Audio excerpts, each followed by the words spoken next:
12 پارے کا خلاصہ پیش کیا جا رہا ہے۔ اللہ رب العالمین نے سورہ ہود کی 3 نمبر کی آیت میں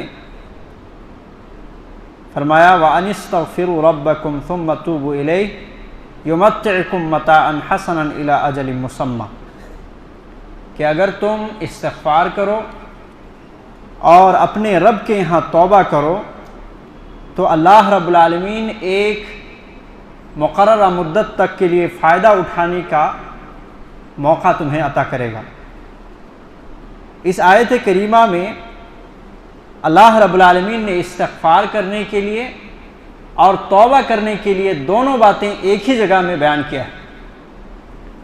جس کا مطلب یہ ہے کہ ہم زندگی کے پچھلے جتنی گناہیں ہیں، خطائیں ہیں، ان تمام گناہوں سے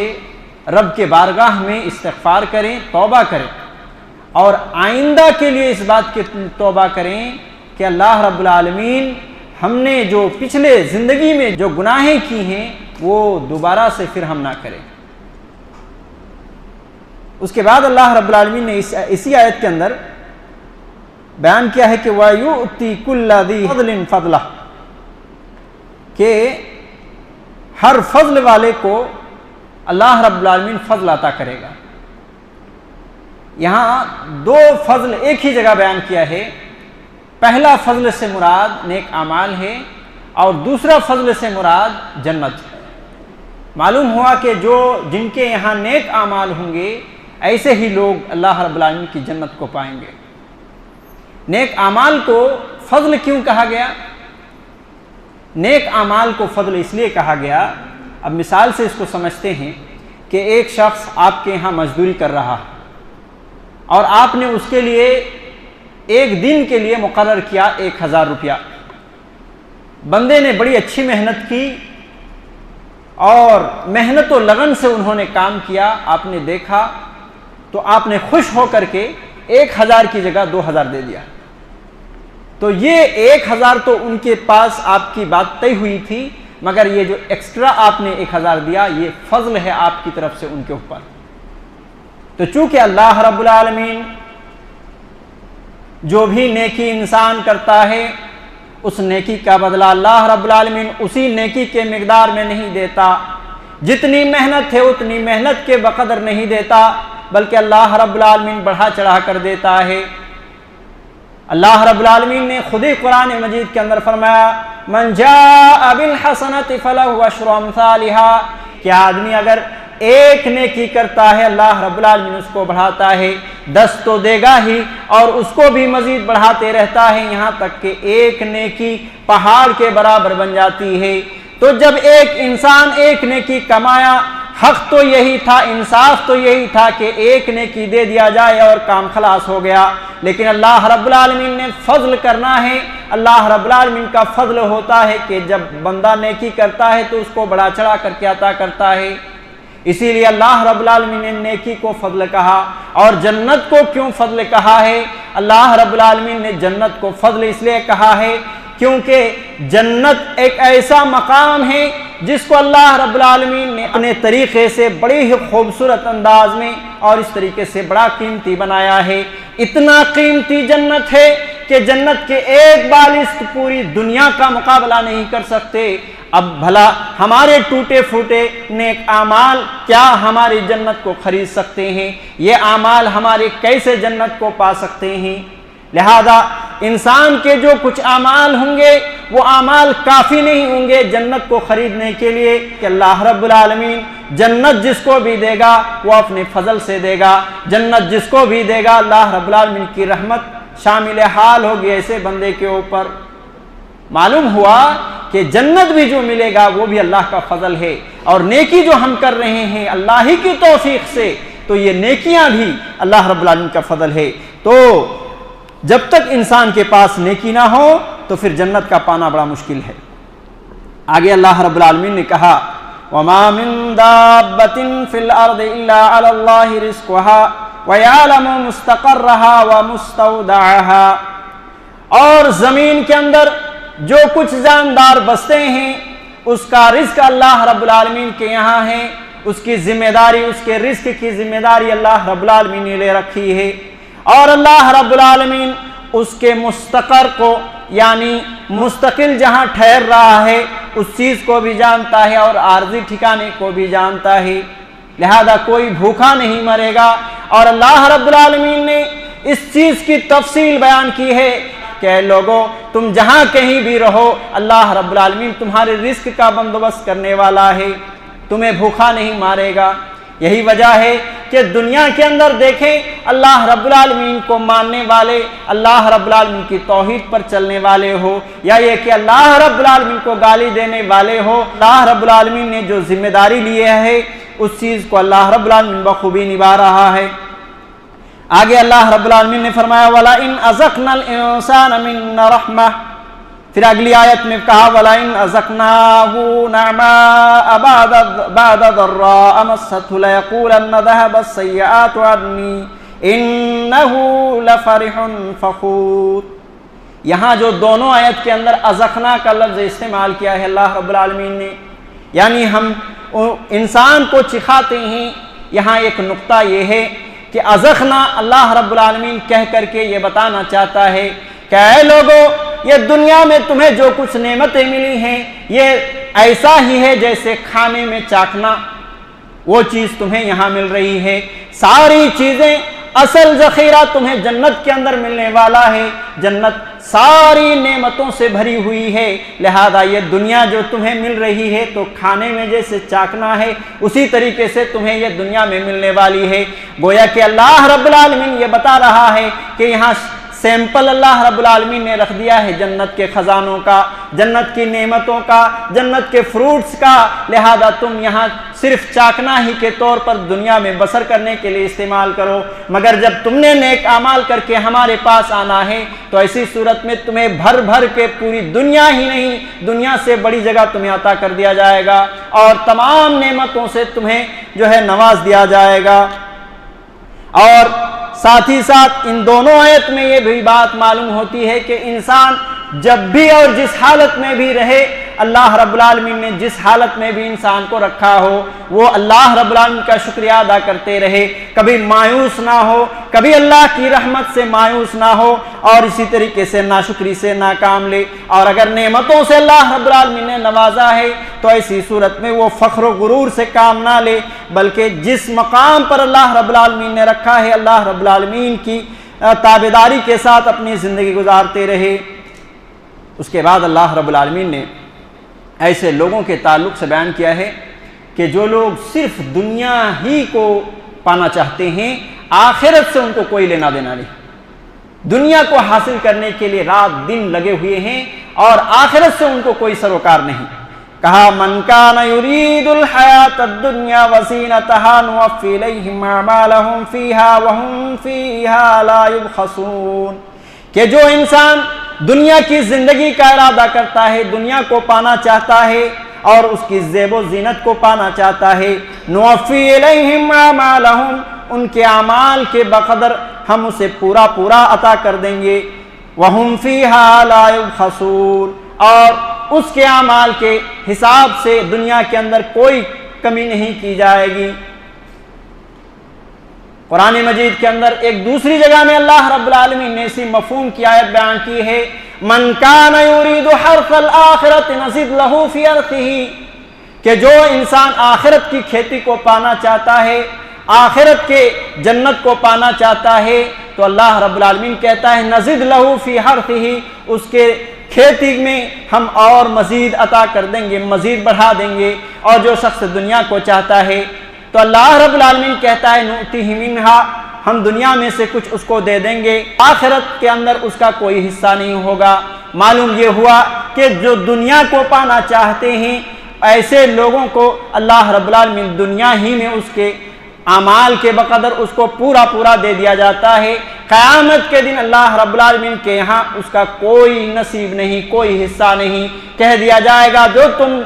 قد و کاوش کر رہے تھے، دنیا کو پانا چاہ رہے تھے، وہ ساری چیزیں تمہیں دنیا ہی کے اندر بھر بھر کے دے دیا گیا، اب آخرت میں تمہارا کوئی حصہ نہیں۔ اور جو لوگ آخرت کو پانا چاہتے ہیں، اللہ یہ بتا رہا ہے کہ اسے دنیا بھی حاصل ہوگا اور آخرت بھی حاصل ہوگا۔ یہی وجہ ہے کہ اللہ تبارک و تعالیٰ نے خود قرآن مجید کے اندر اور نبی کریم صلی اللہ علیہ وسلم کے اسوہ حسنہ میں یہ ملتا ہے۔ اللہ کے نبی صلی اللہ علیہ وسلم یہ دعا کرتے تھے، ربنا آتنا فی الدنیا حسنہ وفی الآخرۃ حسنۃ وقنا عذاب النار، یعنی دنیا بھی اللہ ہمیں دے دے اور آخرت بھی دے دے اور عذاب جہنم سے ہمیں محفوظ رکھ۔ اور یہ آخری بات حضرت نوح علیہ السلام کے تعلق سے اللہ رب العالمین نے بیان کیا۔ حضرت نوح علیہ السلام وہ نبی تھے کہ بہت اونچا مقام ہے ان کا، اولو العزم پیغمبر میں سے تھے، اور 950 سال تک اپنی امت کو توحید کی دعوت دیتے رہے۔ ان کی قوم میں سے صرف 80 لوگ ایمان لے کر کے آئے، اور حضرت نوح علیہ السلام کو یہ معلوم ہو گیا، اللہ رب العالمین نے وحی کر کے بتا دیا کہ اب اس کے علاوہ تمہاری قوم میں کوئی ایمان لانے والا نہیں۔ تو حضرت نوح علیہ السلام دعا کر دیتے ہیں، بلکہ بد دعا کر دیتے ہیں، اور اللہ رب العالمین کے عذاب کا مطالبہ کر دیتے ہیں ایسے لوگوں پر جو بت پرست تھے، ایسے لوگوں پر جو شرک میں مبتلا تھے۔ اللہ رب العالمین نے حکم دیا، اے نوح تم ایک کشتی بناؤ، کشتی بنا لی گئی۔ پھر اللہ رب العالمین نے حضرت نوح علیہ السلام کو بتا دیا کہ اے نوح تمہارے گھر کے تندور میں جس دن پانی نکلنے شروع ہو جائیں گے، اس دن سمجھ لینا کہ اللہ کا عذاب آ گیا ہے، اور تم اپنی قوم کو لے کر کے، اپنے جو تمہارے اوپر ایمان لائے ہیں ایسے لوگوں کو لے کر کے کشتی میں سوار ہو جانا۔ پھر وہ دن بھی آتا ہے کہ حضرت نوح علیہ السلام کے گھر کے تنور میں، چولہے ہی کی ایک قسم ہے تنور، جس کے اندر دوسری طرف کوئی چھید نہیں ہوتا ہے، کوئی اس طرح کے سوراخ نہیں ہوتے ہیں، تو وہ تنور جس میں تندوری روٹی بنائی جاتی ہے، اس میں حضرت نوح علیہ السلام کی رہنمائی کے مطابق ایک دن وہاں سے پانی نکلنا شروع ہو گیا۔ حضرت نوح علیہ السلام اپنی قوم کو لے کر کے، جو لوگ ایمان لے کر کے آئے تھے، چلے جاتے ہیں اور کشتی پر سوار ہو جاتے ہیں۔ تمام جانداروں میں سے، تمام جانور وغیرہوں میں سے وہ جوڑے جوڑے لے کر کے نکل جاتے ہیں اور اس طریقے سے کشتی پر سوار ہو جاتے ہیں۔ اللہ رب العالمین کا عذاب آتا ہے، اور عذاب ایسا آتا ہے کہ اللہ رب العالمین آسمان کو برستا ہوا چھوڑ دیتا ہے، بارشیں برس رہی ہے،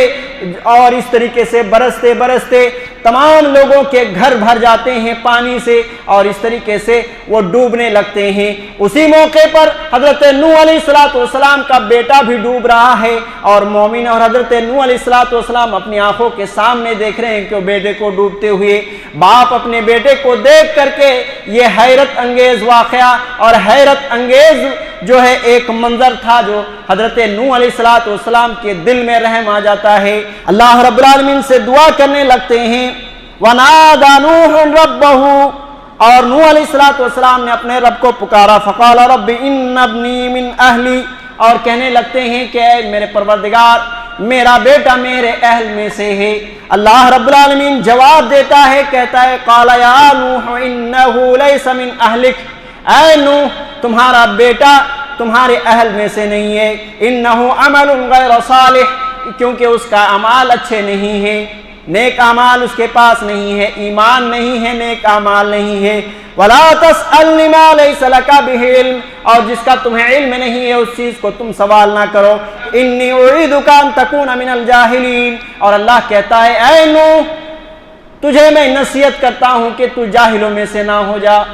یعنی اپنی بیٹے کی محبت میں اس قدر گرفتار میں نہ آ پڑ جا، اور اس طریقے سے آزمائش میں نہ آ جا کہ تو بھی جاہل میں سے شمار ہو جائے۔ پھر حضرت نوح علیہ السلام جب اللہ رب العالمین یہ کہتا ہے تو نوح علیہ السلام توبہ کر لیتے ہیں۔ یہاں سب سے بڑی بات دیکھنے کی ہے وہ یہ ہے، حضرت نوح علیہ السلام اس کا کوئی کام نہ آ سکے۔ آج جو سید کہہ کر وہ گناہ کے اوپر گناہ کیے جا رہے ہیں اور اپنے آپ کو نبی کا خاندان بتاتے ہیں، یہ آیت کریمہ اور نوح علیہ السلام کا واقعہ بتاتا ہے کہ کوئی بھی خاندان سے بھی تمہارا تعلق ہو، چاہے تم نبی کے بیٹے ہو، مگر اگر اللہ اور اس کے رسول پر تمہارا ایمان نہیں اور نیک اعمال اپنے دامن میں نہیں، تو ایسی صورت میں کوئی نسب کام آنے والا نہیں، کوئی عہدہ کام آنے والا نہیں، کوئی خاندان کام آنے والا نہیں۔ بلکہ کام آنے والا ہے تو تمہارا ایمان کام آنے والا ہے، کام آنے والا ہے تو تمہارے نیک اعمال کام آنے والے ہیں۔ انشاءاللہ العزیز مزید باتیں جانیں گے۔ اللہ رب العالمین سے دعا ہے کہ اللہ رب العالمین ہم سب کو صحیح سمجھ کے ساتھ نیک اعمال کی توفیق دے، اور اسی طریقے سے اللہ رب العالمین ہمیں شرک، کفر، نفاق اور اس طرح کی تمام قسم کی برائیوں سے ہمیں محفوظ رکھے، اور ہم سب کو اللہ رب العالمین زیادہ سے زیادہ نیک اعمال کرنے کی توفیق دے۔ اعوذ باللہ من الشیطان الرجیم، بسم اللہ الرحمن الرحیم، وَلَقَدْ جَاءَتْ رُسُلُنَا إِبْرَاهِيمَ بِالْبُشْرَى قَالُوا سَلَامًا قَالَ سَلَامٌ فَمَا لَبِثَ أَنْ جَاءَ بِعِجْلٍ حَنِيذٍ۔ اللہ رب العالمین نے یہاں حضرت ابراہیم علیہ السلام کے تعلق سے ایک مختصر سا منظر بیان کیا ہے۔ کہا کہ حضرت ابراہیم علیہ السلام کے پاس جب ہمارے پیغمبر یعنی فرشتے ان کے یہاں پہنچے بشارت لے کر، قالوا سلاما، تو انہوں نے آتے ہوئے حضرت ابراہیم علیہ السلام کو سلام کیا۔ قال سلام، تو حضرت ابراہیم علیہ السلام نے ان کے سلام کا جواب دیا۔ فما لبث ان جاء بعجل حنیذ، اور وہ تھوڑی ہی دیر ٹھہرے تھے کہ حضرت ابراہیم علیہ السلام نے بھنا ہوا بچڑا ان کے سامنے پیش کر دیا۔ فلما رأى أيديهم لا تصل إليه نكر لهم وأوجس منهم خيفة، اور جب انہوں نے دیکھا کہ ان کے ہاتھ کھانے کی طرف ہاتھ آگے نہیں بڑھ رہے ہیں، تو انہوں نے اجنبی سمجھ کر دل ہی دل میں خوف کھایا۔ قالوا لا تخف انا ارسلنا الى قوم لوط، تو انہوں نے کہا کہ آپ ڈرے نہیں، ہمیں بھیجا گیا ہے قوم لوط کی بستی کو اجاڑنے کے لیے، قوم لوط کی بستی کو اکھاڑ پھینکنے کے لیے۔ وامرأته قائمة فضحكت فبشرناها بإسحاق ومن وراء إسحاق يعقوب، اور حضرت ابراہیم علیہ السلام کی بیوی پاسی میں کھڑی تھیں، وہ ہنس پڑی، اور ہم نے ان کو بشارت دی اسحاق کی، اور ان کے پیچھے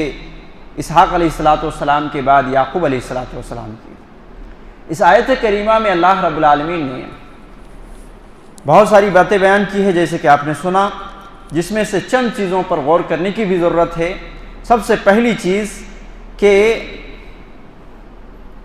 انبیاء کرام علیہم السلام کے یہاں فرشتے بھی کبھی کبھی انسانی شکل میں آیا کرتے تھے۔ دوسری چیز یہ ہے کہ ملاقات کے وقت سب سے پہلے سلام کیا جانا چاہیے، اور یہی تعلیم نبی کریم صلی اللہ علیہ وسلم نے اپنی امتوں کو دی ہے کہ جب بھی ایک مسلمان دوسرے مسلمان سے ملاقات کرے تو ملاقات کے وقت سلام کہے، اور پھر وہ جس سے ملاقات ہوئی ہو تو وہ پھر سلام کا جواب دے۔ یہاں یہ بات بھی معلوم ہو رہی ہے سلام کے تعلق سے کہ آنے والا سلام کرے۔ مثلا کوئی شخص اپنے گھر میں بیٹھا ہے، مسجد میں بیٹھا ہے، کسی جگہ پہ کھڑا ہے، کوئی آ رہا ہے تو آنے والے کو سلام کہنا چاہیے۔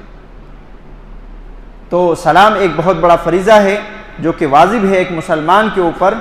جب وہ دوسرے مسلمان سے ملاقات کرے۔ تیسری بات جو اس آیت کریمہ کے اندر معلوم ہوئی وہ یہ کہ مہمان اگر گھر میں آ جائے تو ایسی صورت میں بلا تاخیر جو بھی گھر کے اندر میسر ہو ان کے سامنے پیش کر دینا چاہیے۔ ہوتا یہ ہے کہ کبھی کبھی اس چکر میں، ان کو پوچھنے کے چکر میں آدمی کے پیٹ میں چوہا کودتا ہے، اس کے باوجود وہ کہتا ہے کہ نہیں میں کھایا ہوا ہوں، میں ناشتہ کیا ہوا ہوں، یا کہ میرا کھانا ہو چکا ہے، اس طرح کی باتیں وہ شرم سے کہہ دیتا ہے۔ لیکن اگر کیا خیال ہے کہ آدمی مہمان آئے اور ان کو پوچھے بغیر کھانا یا یہ کہ جو بھی چیزیں پیش کر دیا جائے تو ایسی صورت میں اس طرح کی نوبت نہیں آئے گی، اور یہ سب سے عمدہ طریقہ ہے، سب سے اعلیٰ اخلاق کا طریقہ ہے کہ آدمی جو کچھ میسر ہے اپنے گھر کے اندر وہ سیدھے پیش کر دے بغیر پوچھے۔ اس کے بعد یہ بھی معلوم ہوتا ہے ان آیت کریمہ کے اندر کہ ہنسنا منع نہیں ہے، لیکن بہت زیادہ ہنسنا یہ معیوب ہے اور اس سے دل مردہ ہو جاتا ہے۔ چونکہ حضرت ابراہیم علیہ السلام کی بیوی نے جیسے ہی سنا کہ یہ ہم لوگ جو ڈر رہے تھے کہ نہ جانے یہ کوئی کیسے لوگ ہیں، تو جب معلوم ہوا کہ یہ فرشتے ہیں اللہ رب العالمین کی طرف سے بھیجے گئے ہیں، تو پھر ان کے دل میں ایک طریقے سے تو ٹھنڈک بھی محسوس ہوئی، سکون دل میں آیا اور ساتھ ہی ساتھ وہ ہنس بھی پڑی۔ لہذا خوشی کے موقع پر یا کوئی بھی نعمت کے ملنے پر ہنسنا منع نہیں ہے، مگر بہت زیادہ آدمی ہنسے تو اس سے دل مردہ ہوتا ہے، اور اس سے نبی کریم صلی اللہ علیہ وسلم نے بھی منع کیا ہے۔ آگے اللہ رب العالمین نے استقامت کے تعلق سے بیان کیا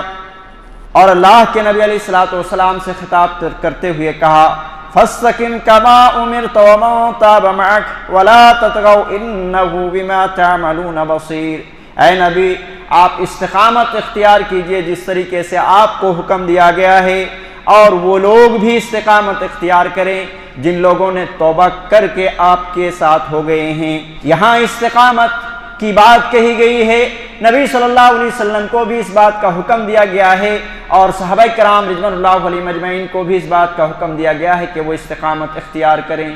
استقامت آدمی جب اسلام کے اندر آ جائے تو ایسی صورت میں ضروری ہے کہ وہ استقامت اختیار کرے۔ استقامت کا مطلب یہ ہے کہ آدمی نیک اعمال میں جم جائے اور مداومت کے ساتھ اس عمل کو کرتے جائے، یہی استقامت ہے۔ اللہ کے نبی علیہ الصلوۃ والسلام کے زمانے میں ایک صحابی رسول آتے ہیں، اللہ کے نبی علیہ الصلوۃ والسلام سے وہ مطالبہ کرتے ہیں کہ اے نبی ہمیں کچھ نصیحت کر دیجئے۔ اللہ کے نبی علیہ الصلوۃ والسلام ان کو نصیحت کرتے ہوئے کہتے ہیں قُلْ آمَنْتُ بِاللَّهِ ثُمَّ اسْتَقِمْ،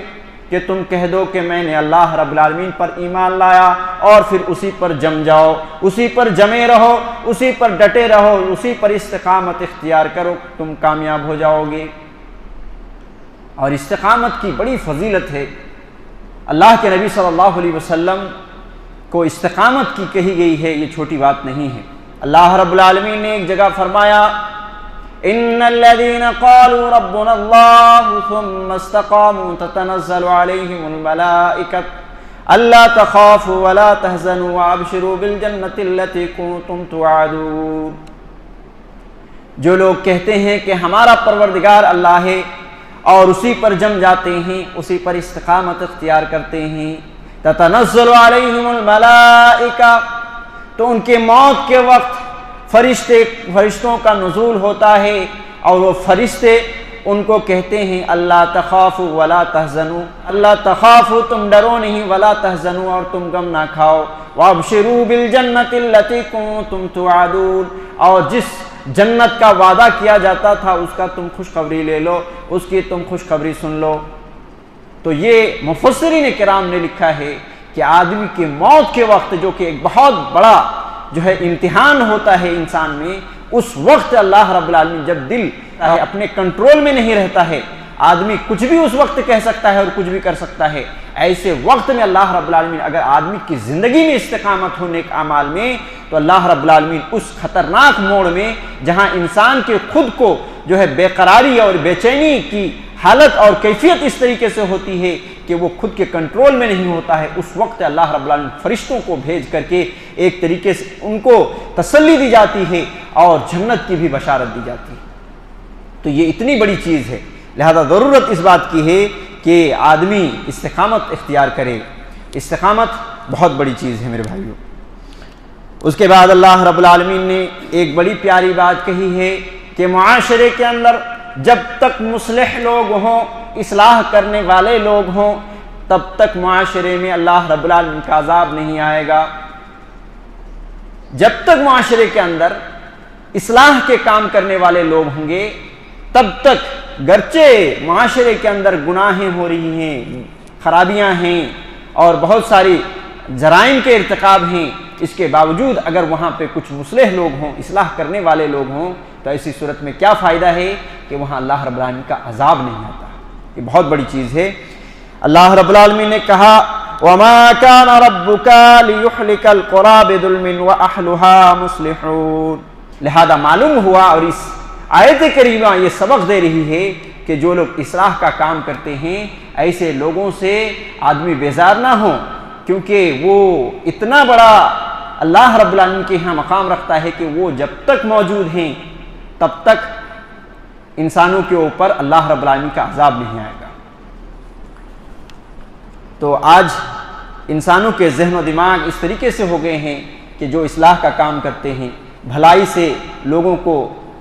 کو رغبت دلاتے ہیں اور بھلائی کا حکم دیتے ہیں اور برائی سے لوگوں کو روکتے ہیں، انہی سے لوگ بیزار ہو جاتے ہیں، انہی کو برا بھلا کہنا شروع کرتے ہیں، ان کی زندگی کی چھوٹی چھوٹی غلطیوں کو جو ہے اچھال کر کے بیان کر کے ان کو بدنام کر دیتے ہیں۔ اس طرح کی باتیں ہوتی ہیں، حالانکہ وہ جب تک ہیں مصلح لوگ تب تک عذاب نہیں آئے گا آپ کے اوپر، آپ کی زندگی میں، آپ کے گاؤں میں، آپ کے شہر میں۔ یہ بہت بڑی بات ہے، اور لہذا اسی لیے ایسے لوگ جو اصلاح کے کام کرنے والے ہیں ان سے الفت و محبت رکھنی چاہیے، ان کے ہمدرد بن کر کے رہنا چاہیے، ان کے ساتھ اچھا سلوک کرنا چاہیے۔ اور آخری بات، اس کے بعد سورہ یوسف شروع ہو جا رہا ہے، تو اسی لیے سورہ ہود کی یہ آخری بات ہے۔ اللہ رب العالمین نے فرمایا وَكُلًّا نَقُصُّ عَلَيْكَ مِنْ أَنْبَاءِ الرُّسُلِ مَا نُثَبِّتُ بِهِ فُؤَادَكَ۔ یہاں اس بات کو اللہ رب العالمین نے بیان کیا ہے کہ آدمی کو اگر گھبراہٹ ہو، آدمی کو اگر بے چینی ہو، اگر آدمی پریشان حال ہے، ان کے دل میں سکون نہیں ہے، کسی چیز کی گھبراہٹ اور بے چینی ان کے دل میں چھا گئی ہے، تو ایسی صورت میں ایک نسخہ بتایا گیا ہے۔ کیا نسخہ ہے؟ وَكُلًّا نَقُصُّ عَلَيْكَ مِنْ أَنْبَاءِ الرُّسُلِ، اور اے نبی آپ کے اوپر ہم انبیاء اکرام کے قصے کو بیان کر رہے ہیں، مَا نُثَبِّتُ بِهِ فُؤَادَكَ، تاکہ آپ کے دل کو قرار آ جائے اور ثابت قدم رہے آپ کا دل۔ اس وجہ سے ہم پچھلے جتنے انبیاء اکرام علیہم السلام کے وہ واقعات ہیں جو اس سے تعلق رکھتی ہیں، ایسے چیزوں کو آپ کو سنا رہے ہیں اور ان کے قصے کو بیان کر رہے ہیں۔ نبی کریم صلی اللہ علیہ وسلم کی زندگی میں صحابہ اکرام رضوان اللہ علیہم اجمعین تو بڑے محبت کرتے تھے، مگر مشرکین مکہ اور دیگر جو دشمنان اسلام تھے ان لوگوں کی طرف سے اللہ کے نبی علیہ السلام کے اوپر بڑی ایذائیں آتی تھیں، بڑی پریشانی لاحق ہوتی تھی، لوگ ستاتے تھے اور طرح طرح کی باتیں کرتے تھے، آپ کو ایذا پہنچانے میں ہر طرح کے حربے استعمال کرتے تھے۔ اللہ کے نبی علیہ السلام کو پچھلے قوموں کے نبیوں کو ذکر کیا گیا اور ان کے قصے کو بیان کیا گیا تاکہ آپ صلی اللہ علیہ وسلم کا دل قرار آ جائے، آپ صلی اللہ علیہ وسلم کا دل ثابت قدم رہے اور آپ صلی اللہ علیہ وسلم کا دل ڈگمگائے نہیں۔ اس وجہ سے اللہ رب العالمین نے بیان کیا۔ معلوم ہوا کہ جب آدمی گھبراہٹ کا شکار ہو، بے چینی کا شکار ہو، تو اس کو قرآن مجید کھول لینا چاہیے اور نبی کریم صلی اللہ علیہ وسلم اور جتنے پچھلے انبیاء کرام علیہ السلام ہیں ان کے واقعات کو پڑھنا چاہیے۔ اگر ان کے واقعات کو آدمی پڑھے گا، ان واقعات کو سیکھے گا اور سمجھے گا، تو ایسی صورت میں ان کے دل میں سکون آ جائے گا۔ یہ نسخہ ہے میرے بھائیو، یہ بہت بڑا نسخہ ہے۔ آدمی جب بے چینی کا شکار ہو تو ایسی صورت میں یہ ضرور کرنا چاہیے۔ ایک تو یہ، دوسری چیز اس موقع پر ہمیں یہ کرنا ہے جب ہمارا دل گھبرا جائے، جب پریشانی کا حال ہو یا یہ کہ ایمان ڈگمگانے لگے، تو ایسی صورت میں اللہ رب العالمین سے خاص طور سے دعا کرنا چاہیے۔ یا مقلب القلوب ثبت قلبی علی دینک، یا مصرف القلوب صرف قلبی علی طاعتک۔ یہ دو الگ الگ دعائیں، معنی ایک ہی ہے لیکن الگ الگ حدیثوں سے دو دعائیں ثابت ہے۔ یا مقلب القلوب ثبت قلبی علی دینک، اے دلوں کے پھیرنے والے میرے دل کو ثابت قدم رکھ تیرے دین کے اوپر۔ تو یہ بہت بڑی دعا ہے، اس دعا کو یاد بھی رکھنا چاہیے، صبح و شام بھی پڑھنا چاہیے، کیونکہ اللہ رب العالمین ہی ہے، جیسا کہ ام سلمہ رضی اللہ عنہا بیان کرتی ہیں کہ نبی کریم صلی اللہ علیہ وسلم کئی دنوں سے مسلسل اس دعا کو پڑھ رہے تھے۔ میں نے ایک مرتبہ اللہ کے نبی علیہ السلام سے پوچھ لیا، اللہ کے رسول کیا بات ہے اس دعا کو آپ اتنے کثرت سے پڑھ رہے ہیں؟ اللہ کے نبی علیہ السلام نے بتایا کہ اے ام سلمہ، اللہ رب العالمین کی دو انگلیوں کے بیچ تمام مخلوق کے دل ہیں اور اللہ رب العالمین جیسے چاہتا ہے اس کو پلٹتے رہتا ہے۔ لہذا اللہ رب العالمین سے اسی لیے میں دعا کر رہا ہوں کہ اللہ رب العالمین میرے دل کو پلٹ نہ دے بلکہ دین کے اوپر ثابت قدم رکھ دے۔ اللہ رب العالمین کے ہاتھ میں ہے، جب چاہے دیکھ۔ اسی لیے تو ایک آدمی نماز پڑھ رہا ہے، پڑھتے چلا جا رہا ہے اور پھر اچانک سے وہ بدل گیا، شراب نوشی میں چلا گیا، جوئے بازی میں چلا گیا۔ تو اللہ رب العالمین کے دو انگلیوں کے بیچ تمام انسانوں کی دل ہیں، اور اللہ جیسے چاہتا ہے اس کو پھیر دیتا ہے۔ اگر ہم اللہ رب العالمین سے اس بات کی دعا کرتے رہیں تو انشاءاللہ العزیز اس طرح کی نوبت نہیں آئے گی، اور اللہ رب العالمین ہمارے دلوں کو ثابت قدم رکھ دے گا۔ اللہ رب العالمین سے اسی لیے دعا کرنا ہے، یا مقلب القلوب ثبت قلبی علی دینک۔ اللہ رب العالمین سے دعا ہے کہ اللہ رب العالمین ہمیں صحیح سمجھ کے ساتھ نیک اعمال کی توفیق دے، آمین۔ وصلی اللہ علی نبینا محمد وعلی آلہ وصحبہ اجمعین ومن تبعہم بإحسان الی یوم الدین۔